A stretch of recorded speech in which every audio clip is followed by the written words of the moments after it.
Kinsey, it's fair to say that you've kind of been a thorn in the side of Meghan Markle or the former Duchess or the current Duchess of Sussex over the years, but she's, as we explained there, former actress, is going to return to acting. Surely this is a good thing, is it not?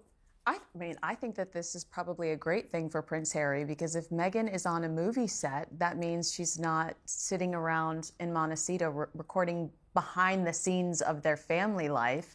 We saw her in the last few weeks accidentally show glimpses of Archie and Lily's faces, and then a few minutes later go back and remove that portion of the video on Instagram. So if she's out working and busy and in the Hollywood environment that she craves, then she won't be generating so much content from home on social media. And I do think that Prince Harry probably considers that a relief.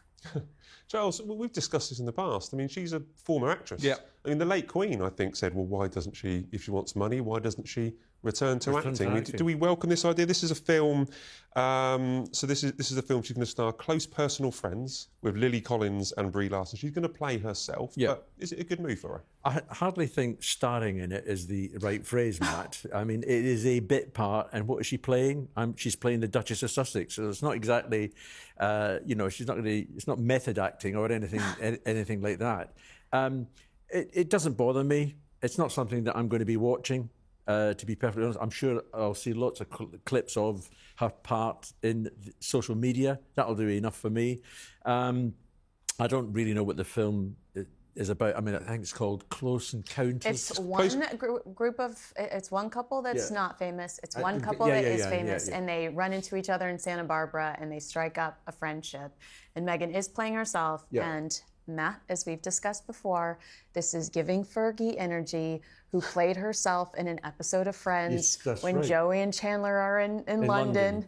But this is also giving, something we'll discuss throughout the show, I'm sure, Kardashian energy. Meghan Markle is, if nothing else, a woman at a crossroads that she herself designed.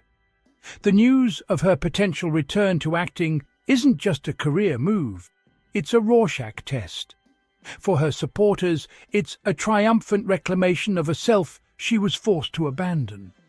For her detractors, it's a desperate Kardashian-esque slide back into the very world she claimed to have escaped.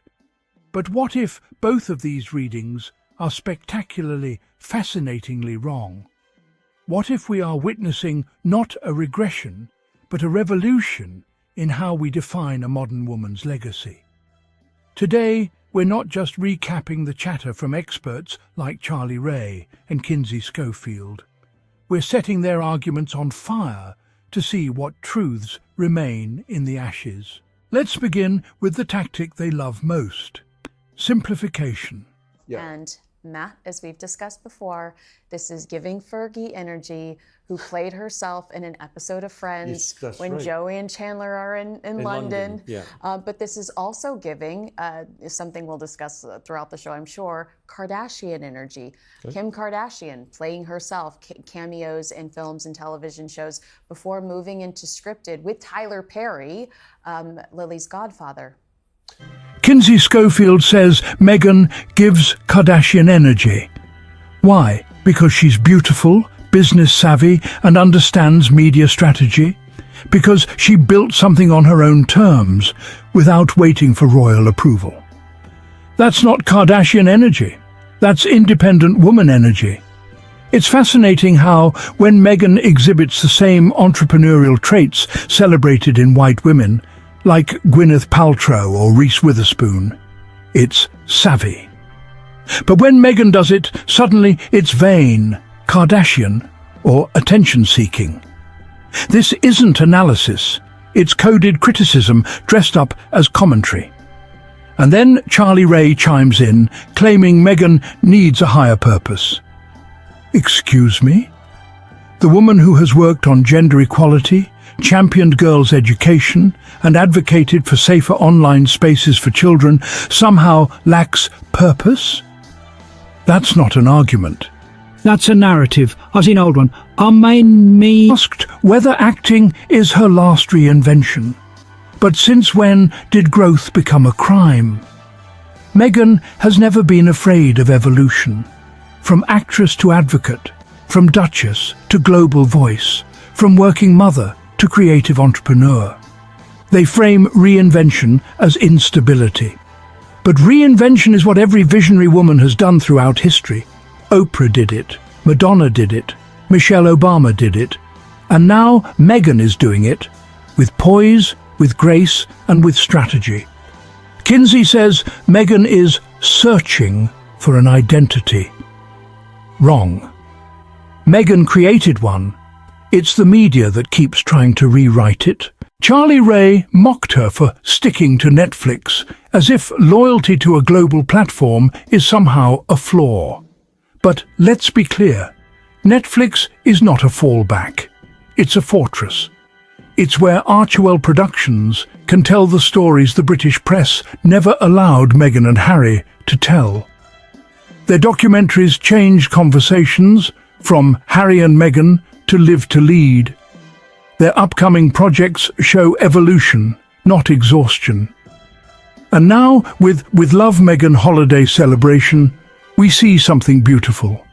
A woman who once walked into the world's most rigid institution and left with her dignity intact, choosing warmth and creativity over cold conformity. Kinsey mocked the holiday special as surface level. But let's pause here. Why do they hate when Meghan embodies joy? Because they built their entire industry on her supposed misery. Charlie Ray's words. She needs real purpose, expose more about him than about her. For men like him, purpose must look like monarchy, service under hierarchy, or quiet obedience to tradition.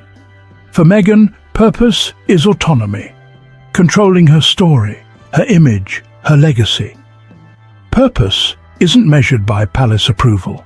It's measured by impact.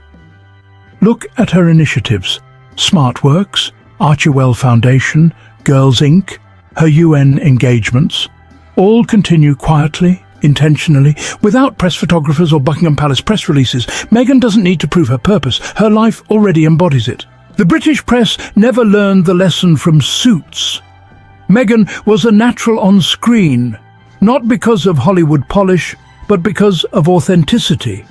She carried empathy in her eyes. Now she brings that same groundedness to every new project. Her return to acting isn't nostalgia. It's reclamation. They want to paint her as a celebrity searching for relevance. But the truth is, Meghan Markle is the relevance.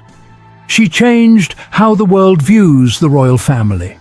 She challenged institutions that had never been challenged. And she survived every headline meant to break her.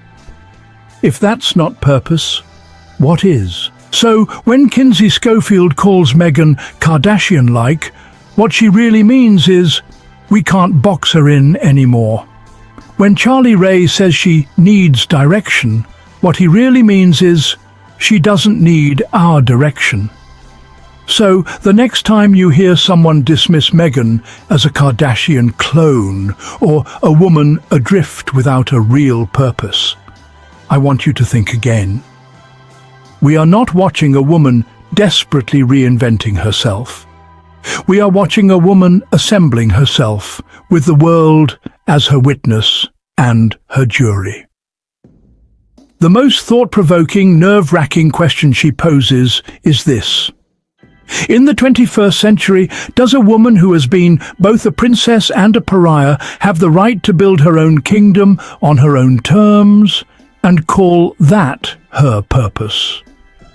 The answer to that question will tell you far more about the person answering it than it ever will about Meghan Markle. Meghan Markle doesn't follow blueprints.